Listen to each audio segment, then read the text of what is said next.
तो कभी भी शूटिंग वर्ड अगर इस्तेमाल करो तो दिमाग में सबसे पहले यही आता है, एक व्हाइट या ब्लैक कलर का बोर्ड जिसके ऊपर लिखा रहता है प्रोडक्शन हाउस का नाम, डायरेक्टर का नाम, डीओपी का नाम, सीन नंबर, टेक नंबर और शॉट नंबर। तो सबसे पहले यही दिमाग में आता है जिसको कहते हैं हम क्लैप। तो आज उसी के बारे में बात करने वाले हैं इस वीडियो में, क्या यूज होता है उसका फिल्म इंडस्ट्री में, क्या यूटिलाइजेशन होता है और कैसे वो हेल्प करता है आपकी फिल्म मेकिंग को और ज्यादा इजी बनाने में। तो उसके बारे में बात करते हैं। तो सबसे पहले शुरुआत करते हैं कि क्लैप के कितने टाइप होते हैं। क्लैप के 4 टाइप होते हैं। तो सबसे पहला टाइप होता है बिग टाइप, दूसरा स्मॉल, तीसरा मिड और चौथा इलेक्ट्रॉनिक।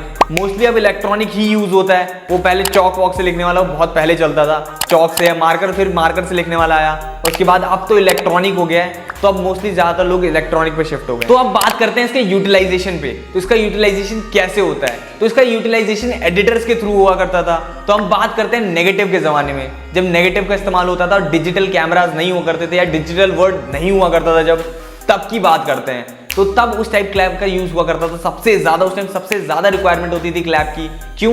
क्योंकि एडिटर को उस टाइम रेफरेंस चाहिए होता था। तो उस टाइम नेगेटिव, जैसे अभी हम डिजिटल वीडियोस होती हैं, तुरंत हमने वीडियो प्ले करी और देख लिया कि कौन सी वीडियो टेक सही है कि टेक नहीं है सही, टेक ओके है कि टेक ओके नहीं है। लेकिन उस टाइम ऐसा नहीं होता था। उस टाइम आप ऐसे करके वीडियो प्ले करके नहीं देख सकते थे। तो उस टाइम क्योंकि नेगेटिव में शूट होता था, नेगेटिव में आप वीडियो प्ले करके नहीं देख सकते हो। अब तो डिजिटल हो गया तो आप प्ले करके आप इजीली देख सकते हो, लेकिन उस टाइम ऐसा नहीं होता था। तो इसलिए क्लैप का इस्तेमाल होता था एडिटर के रेफरेंस के लिए। मतलब कभी भी एडिटर उस नेगेटिव में देख रहा होता था तो उस नेगेटिव में क्लैप बोर्ड सबसे पहले आगे दिखता था, उसमें दिख जाता था कि कौन सा सीन है, कौन सा टेक लिया हुआ है और ये टेक ओके है या टेक ओके नहीं है। तो इसलिए एडिटर इस्तेमाल करते थे। जो ओके शॉट होते थे वो अपने आप ही दूर से हमें दिख जाते थे, जितने भी एडिटर्स होते थे उनको दिख जाते थे। तो एडिटर डायरेक्टली उसको लेकर टाइमलाइन पे एडिट कर देता था। तो इसका यूटिलाइजेशन उस टाइम पे एडिटर्स यूज करते थे। तो अब मैं बताता हूँ इस क्लैप का मेथड कि इस क्लैप को यूज किया कैसे जाता था। तो कभी भी अगर क्लोजअप शॉट होता था तो इस क्लैप को सब्जेक्ट के पास रखा जाता था, और कभी भी अगर वाइड शॉट होता था तो इस क्लैप को कैमरा के पास रखा जाता था। और वहीं कभी भी मिड शॉट लिया जाता था। मतलब अगर मिड शॉट लिया जा रहा है, कैमरे से मिड शॉट लिया जा रहा है, तो मिड शॉट के टाइम सब्जेक्ट और कैमरा के बीच में रखा जाता था क्लैप, जिसकी वजह से क्लैप क्लियरली दिख पाए एडिटिंग के टाइम। अब इसी में एक वर्ड, बहुत फेमस वर्ड आ जाता है, जो कि है साइलेंट क्लैप। जैसे कि इसके नाम से पता चल रहा है साइलेंट क्लैप, इसमें हमें आवाज नहीं करनी होती क्लैप से। जैसे आपने देखा होगा नॉर्मली क्लैप से टक करके आवाज आती है, वो क्लैप से आवाज नहीं करते हैं। हम ऐसा इसलिए करते हैं क्योंकि जब भी हमें कोई विजुअल निकालना होता है, कोई सिनेमैटिक निकालना होता है, या फिर कोई से भी ऐसे शॉट निकालने होते हैं जिसमें कोई भी डायलॉग नहीं है, कोई भी लड़का लड़की डायलॉग या फिर कोई भी उसमें एक्टर डायलॉग नहीं बोल रहे हैं, तब ऐसा इस्तेमाल किया जाता है। तब उसमें क्लैप की आवाज नहीं करते हैं, उसे क्लैप को खाली ऐसे दिखा दिया जाता है कि कौन सा सीन है, कौन सा टेक है। जब एडिटर उसको देखे तो एडिटर उसको पहचान ले कि इसको कहाँ पे लगाना है शॉट। तो यहाँ से आप समझ ही गए होंगे कि क्लैप का कितना इंपॉर्टेंस होता था पहले के जमाने में। क्योंकि जब तक क्लैप अच्छे से यूज नहीं होगा, अच्छे से वहां पे दिखेगा नहीं,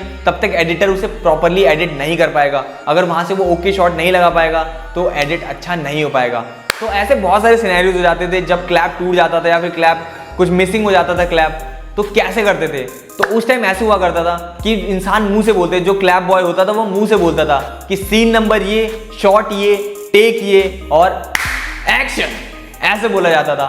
तो वैसे करके फिर वहां पे शूट किया जाता था। तब एडिटर क्या करता था, तो उसका साउंड सुन के, जितना भी जो शॉट होता था, शॉट का साउंड सुन के उसको एडिट किया जाता था। तो आज के जमाने की मैं बात करूं तो आज के जमाने में क्लैप बिल्कुल भी यूज नहीं होता है। बस उसको इसलिए बनवा लेते हैं क्योंकि देखने में बहुत अच्छा लगता है, बहुत ज्यादा फैंसी लगता है, और मुहूर्त के टाइम पे उसके साथ फोटो खिंचवाना डायरेक्टर, प्रोड्यूसर्स को और आर्टिस्ट को बहुत ज्यादा अच्छा हो जाता है। प्रमोशन के लिए बहुत ज्यादा ठीक रहता है वो। बस फोटो खिंचवाने के लिए आजकल टाइम पे उसको इस्तेमाल होता है। और मैं आपको बता दूं, पहले के टाइम पे सबसे जो पहली जॉब होती थी, जो बेसिक सबसे नीचे की जॉब और सबसे बढ़िया जॉब जो मिल जाती थी इजीली, वो यही जॉब होती थी क्लैपर बॉय की। कि वहां पे इस टाइम सबसे पहले जो एडी आते थे वो क्लैपर बॉय बन के आते थे, वो क्लैप चलाना सीखते थे। क्लैप चलाने का भी मेथड होता था कि क्लैप कैसे चलाना है, कैसे करना है, किस शॉट में कैसे क्लैप चलाना है, ये सारी चीजें भी होती थी। सबसे पहले जॉब वहीं से होता था। और उसके बाद से अब यहाँ पे ट्रांसफॉर्मेशन आ गया, जब से डिजिटल वर्ल्ड आया है तब से तो हम वीडियोस का नंबर देख लेते हैं कि इमेज या वीडियो नंबर ये है। उस टाइम वीडियो नंबर कुछ नहीं हुआ करता था। तो उस टाइम सीन के क्लैप को देख के उस सीन को पहचाना जाता। तो अगर अब आप क्लैपर बॉय की जॉब करना चाहते हैं तो आपको क्लैपर बॉय की जॉब अब नहीं मिलेगी डिजिटल वर्ल्ड में। तो अगर आप सोच रहे हो ऐसा कि मैं क्लैपर बॉय बनूंगा मुंबई जाके, तो ऐसा कुछ नहीं हो सकता, क्योंकि क्लैपर बॉय की जॉब अब खत्म हो चुकी है डिजिटल वर्ल्ड की वजह से।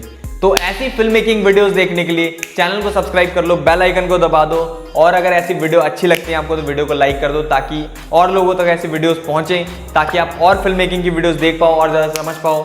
मिलते हैं ऐसी नेक्स्ट वीडियो में किसी धमाकेदार वीडियो के साथ। और अगर आपको कुछ और इस टाइप के कंटेंट को देखना है और ज़्यादा फिल्म मेकिंग के बारे में जानना है, कुछ टॉपिक के बारे में जानना है, तो उसको कमेंट कर दो, उसके ऊपर भी ले आएंगे वीडियो। मिलते हैं अगले वीडियो में। See you soon, just a beginning.